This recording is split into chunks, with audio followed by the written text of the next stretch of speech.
Hello and welcome to the Trinity of I, Trinity Tuesday video series. My name is Cherie Hudson and I have the pleasure of being here today to talk about Trinity of I and the video series.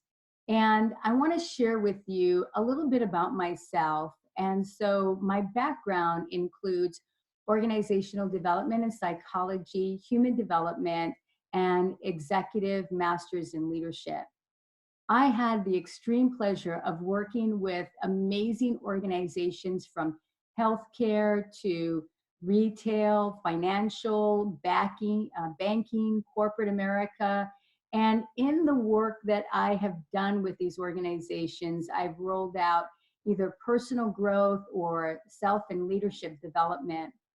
In that, some of the research that I have been able to glean from those different organizations through the classes or the assessments is that people really resonate and look for leaders that possess inspiration, integrity, and influence. And that's why I created the organization Trinity of I. And so in 2019, we have been on a quest, if you will, to take a look at those three qualities and to really explore, examine, and dissect them so that we can not only see the definition of each, but we also took a look at the behaviors that exemplify these qualities. This year, we're taking a deeper dive. We are actually looking at these three areas and we're attaching it and linking them to our thoughts, words, and actions. So far, I have covered thoughts, which is equivalent to inspiration, and I broke them down. Today, we're now moving into words, which is integrity. Let me go ahead and share my slide deck with you and actually cover this. And so as we take a look, let me go ahead and open it up. So I gave you a little bit of information about me, and let's get into the PowerPoint slide deck. So pouring the foundation, as I just mentioned, the three elements that are part of our foundation in Trinity of I is inspiration, integrity, and influence. And so when we get to a very deep level of actually exemplifying these qualities and how do they come to life, this is where spiritual leadership comes in. It's truly a trilogy because if you take a look at these three I's, they are linked to our thoughts, words, and actions. And as I just mentioned, we covered our thoughts, which equals inspiration. Today, before we actually dissect and examine and take a deeper dive into the words, we must define integrity and take a look at it. I will also mention the three elements that fall under integrity too as well. So now, thoughts. Here's the beautiful thing about thoughts, and I did cover it in my last video series when we were looking and dissecting this. So our thoughts, they're nerve cells, which generates an electrical force. Can you imagine? Like, this really blows my mind. What we think comes through, and it actually has energy and an electrical force, if you will, which is governed by quantum mechanics. And that's amazing because sometimes when people are saying things, it's almost like they don't mean it, or you're feeling as though their words are not matching their behaviors, or their words are laced with either sweetness or it's laced with venom, right? So you can almost feel the thought coming out with the words. So as we take a look at words, like, what does that mean? How do we define our words? Well, yes, it's an expression. So words express, it describes that beautiful lady wearing the red dress. So it can definitely describe, and it's an expression of what we're feeling also on the inside. So there's a lot of expression that goes along with our words. It also causes a destination or a direction, if you will, because To me, that is an alignment of our thoughts, words, and actions. It's like a designation of where we're going. The other element of words is that it formulates. To me, I feel it formulates a picture. And what's beautiful about us as human beings is that when we say the word lemon, we don't see the word lemon. We actually see a picture of a lemon, of the fruit. If we say grapes, whatever it is, when we say something in words, we immediately get a visual of what people are saying. It's very, very powerful. So our words can create and it can destroy. So I love this quote. I'm going to read it to you, but I'll make a few comments within it. But I feel that this quote is so extremely powerful. So words are singularly the most powerful force available to humanity. And that is absolutely true. What people say as children are growing up, as we are working with our colleagues, all of that is so important and so powerful. It can elevate or it could decimate. So we can choose to use this force constructively with words of encouragement or destructively using words of despair. Words have energy and power. They absolutely do. Here's what I believe. I believe the statement of William Shakespeare. I'll change it a little bit though. One thing that he said is the pen is mightier than the sword. So I'm going to say words are mightier than the sword because it has a lot of power and it has a lot of energy and force behind it. So with the ability, so let me start over that sentence. Words have energy and power with the ability to help, to heal, to hinder, to hurt, to harm, to humiliate, and to humble.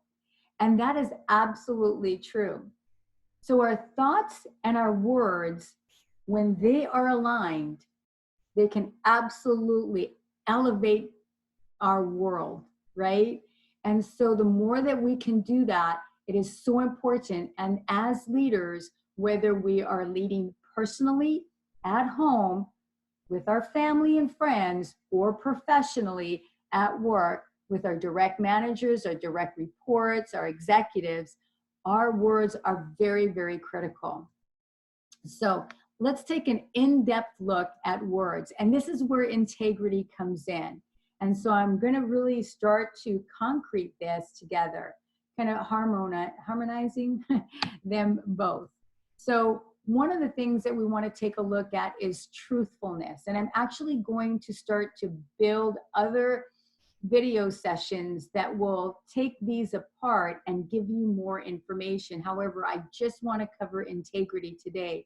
But these are the elements that where integrity starts to impress upon the world is the truthfulness of the individual, the truthfulness of the leader. So important, so critical. That's why it's number one on this particular list. Contentment. When we take a look at that, are we comparing ourselves? Are we looking to destroy somebody else because they look like they're getting more than we are? You know, so we have this less than, more than kind of mentality. So we're going to take a look at contentment and why it's so important in integrity and self-discipline. I think this is a really big key in regards to integrity is self-discipline. I'll go ahead and share a story with this, which I totally love, about Gandhi. So there was a woman and her son in India kept eating a lot of candy and kept eating it, and she tried everything to get him off of the candy and to eat more healthy foods. So she knew that he really adored Gandhi. So, you know, to see Gandhi, it took her like a bus ride, almost a whole day for her to get in front of Gandhi to ask him for help with her son. Well, the first time that she went, after she waited in line for hours or half a day, she got to see Gandhi. She expressed to Gandhi what the issue was, and Gandhi looked at her and said, you need to come back in so many weeks. So she had to get back after walking, getting back on the bus, going back to her village to do it again 2 weeks later, which she did.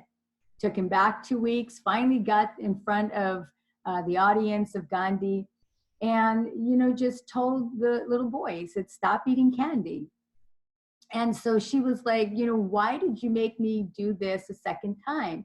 And he says, well, when you asked me to do this, I had just eaten chocolate or some other candy. And he says, I couldn't tell him to do something that I've just done. Now, to me, that takes self-discipline. Like, who would know? Nobody would know. But yet, this level of self-discipline and integrity is so, so vital. It's so powerful. So, integrity. Let's take a look at all of these elements. When you take a look at integrity, it's about being whole and undivided. It is about being complete and having an internal consistency. And it's not, it's always being consistent. Like, for example, if you have something that you purchased and you had it in your wagon, and for some reason, you know, maybe the way it was positioned, the clerk didn't see it and didn't scan it. And after you look at your receipt, you notice, hey, I didn't pay for it. Do you go back into the store, no matter how little or how inexpensive it is, to let them know, hey, you didn't charge me for this. Can you go ahead and charge me? Now, that to me is like a level of internal consistency. Again, nobody would know, but it's so important with integrity that we do this all the time. You know, somebody gives you a little bit too much money when they give you your change back. Do you say something, or do you say, yeah, you know, and walk away?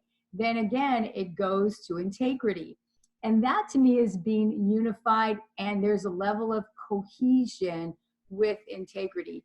Because when somebody is filled with integrity, not only are they trustworthy, but they have a completeness, almost like a heaviness, not in a sad way, but a thickness to them, like really powerful.